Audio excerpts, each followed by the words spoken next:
Hi welcome to సినీ రంగం. ఎన్టీఆర్ హీరోగా కొరటాల శివ దర్శకత్వంలో తెరకెక్కిన దేవరా పార్ట్ 1 బాక్సాఫీస్ వద్ద మంచి వసూళ్లు సాగించింది. మాస్ ప్రేక్షకులను ఆకట్టుకున్న ఈ సినిమా కలెక్షన్ల పరంగా సక్సెస్ అయినప్పటికీ కథనం మరియు కొన్ని సాంకేతిక అంశాలపై మాత్రం మిశ్రమ స్పందన వచ్చింది. ముఖ్యంగా సెకండ్ హాఫ్లో కథ వేగం తగ్గిపోయిందని, క్లైమాక్స్లో వచ్చిన ట్విస్ట్కు పూర్తిగా క్లారిటీ ఇవ్వలేదని సోషల్ మీడియాలో పెద్ద చర్చ జరిగింది. ఈ నేపథ్యంలో ఇప్పుడు అందరి దృష్టి దేవరా పార్ట్ 2 పై పడింది.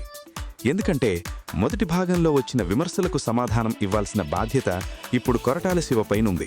మొదటి భాగంలో వర అనే పాత్రను భయంతో, అమాయకత్వంతో ఉన్న యువకుడిగా చూపించారు. తండ్రి నీడలో పెరిగిన వ్యక్తిగా అతని అంతర్మథనాన్ని ఎక్కువగా చూపించారు. అయితే రెండో భాగంలో అదే వర పాత్ర పూర్తిగా మారబోతుందని ఇండస్ట్రీ వర్గాలు చెబుతున్నాయి. తండ్రి దేవర ఆశయాలను ముందుకు తీసుకెళ్లే వారసుడిగా, సముద్రంపై తన ఆధిపత్యాన్ని స్థాపించే నాయకుడిగా వరను చూపించబోతున్నారు. అంటే ఇప్పటి వరకు చూసిన వరా కాదు, ఇక నుంచి కనిపించబోయేది మరింత పవర్ఫుల్ మాస్ అవతారమని తెలుస్తోంది.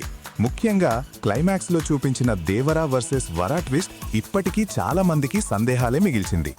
అసలు దేవర మరణం వెనుక ఉన్న నిజం ఏమిటి? ఆ ఘటనలో దాగి ఉన్న కుట్రలేవి? తండ్రి కొడుకుల మధ్య ఉన్న ఆ భావోద్వేగ బంధం ఎలా మారింది? ఈ ప్రశ్నలన్నింటికీ రెండో భాగంలో సమాధానమివ్వాల్సి ఉంది. ఈ ఎమోషనల్ కాన్ఫ్లిక్ట్నే పార్ట్ 2కి ప్రధాన బలంగా మలచాలని కొరటాల శివ ప్లాన్ చేస్తున్నట్లు సమాచారం. ఇక కథనం విషయానికొస్తే మొదటి భాగంలో కొన్ని సన్నివేశాలు కొంచెం సాగదీసినట్టు అనిపించాయి. అందుకే రెండో భాగంలో స్క్రీన్ ప్లేను మరింత గ్రిప్పింగ్గా, ఉత్కంఠభరితంగా రూపొందించడానికి టీం ప్రత్యేకంగా పనిచేస్తున్నట్లు తెలుస్తోంది. ముఖ్యంగా సైఫ్ అలీ ఖాన్ నటించిన భైరా పాత్ర మరియు ఎన్టీఆర్ పాత్ర మధ్య జరిగే మైండ్ గేమ్స్, ఎత్తుకు పై ఎత్తులు ప్రేక్షకులను సీట్ల అంచున కూర్చోబెట్టేలా ఉండబోతున్నాయని టాక్. సాంకేతికంగా కూడా ఈసారి పెద్ద మార్పులుండే అవకాశముంది.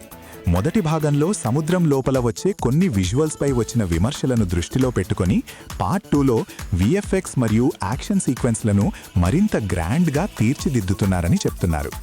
సముద్ర గర్భంలో జరిగే పోరాటాలను హాలీవుడ్ స్థాయి రియలిజంతో చూపించేందుకు ప్రత్యేక జాగ్రత్తలు తీసుకుంటున్నారని సమాచారం. మ్యూజిక్ విషయానికొస్తే అనిరుద్ధ్ రవిచందర్ బ్యాక్గ్రౌండ్ స్కోర్ ఇప్పటికీ పార్ట్ 1కి పెద్ద ప్లస్ అయ్యింది. రెండో భాగంలో కూడా అదే ఎనర్జీతో థియేటర్లను షేక్ చేసే బీజిఎం ఇవ్వడానికి అనిరుద్ధ్ రెడీ అవుతున్నాడట. మాస్ సీన్స్కు తగిన సౌండ్ డిజైన్తో సినిమా అనుభూతిని మరింత పెంచే ప్రయత్నం జరుగుతోంది. ఇక హీరోయిన్ జాన్వీ కపూర్ నటించిన తంగం పాత్ర కూడా పార్ట్ 2లో మరింత ప్రాధాన్యం పొందే అవకాశముంది. మొదటి భాగంలో ఎక్కువగా పాటలకే పరిమితమైన ఈ పాత్ర రెండో భాగంలో కథను మలుపు తిప్పే కీలక సన్నివేశాల్లో కనిపించే అవకాశముందని ఇండస్ట్రీలో వినిపిస్తోంది. వర, తంగం మధ్య నడిచే ప్రేమ కథ కూడా కథలో ఒక ఎమోషనల్ లేయర్గా పనిచేయబోతోందట.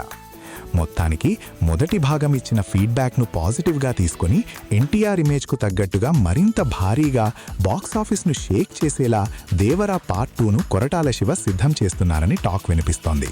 మరి నిజంగా ఈసారి ఆ తప్పులను సరిదిద్దుకొని ప్రేక్షకులను పూర్తిగా మెప్పించగలరా? అసలు దేవరా పార్ట్ 2 ఎప్పుడు పట్టాలెక్కుతుందో చూడాలి. మీ అభిప్రాయం ఏంటి? దేవరా పార్ట్ 2 పై మీ ఎక్స్పెక్టేషన్స్ ఏంటి అనేది కామెంట్స్లో తప్పకుండా చెప్పండి. ఇలాంటి లేటెస్ట్ సినీ అప్డేట్స్ కోసం మా ఛానల్ను సబ్స్క్రైబ్ చేయడం మర్చిపోవద్దు. Thank you for watching.